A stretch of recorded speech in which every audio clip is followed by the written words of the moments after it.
চারপাশে এত মানুষ, তবুও নিজেকে খুব একা মনে হয়, তাই না?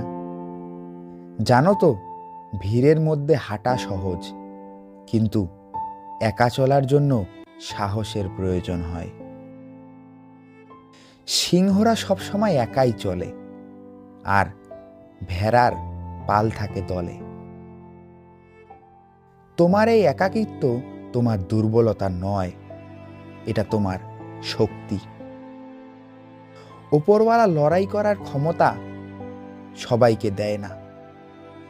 উপরওয়ালা কঠিন লড়াই শুধু তাদেরই দেয় যাদের সেটা জেতার ক্ষমতা আছে। তুমি স্পেশাল, তাই তোমার লড়াইও স্পেশাল। যদি বিশ্বাস করো তোমার সময় আসবেই, তবে ভিডিওটি একটি লাইক দিয়ে কমেন্ট বক্সে একটি ছোট্ট কমেন্ট করতে পারো। প্রমাণ করে দাও তুমি একা নও, তোমার সাহস আছে। ভিডিওটা ভালো লেগে থাকলে চ্যানেলটি সাবস্ক্রাইব করে আমাদের পরিবারের সদস্য হয়ে যান।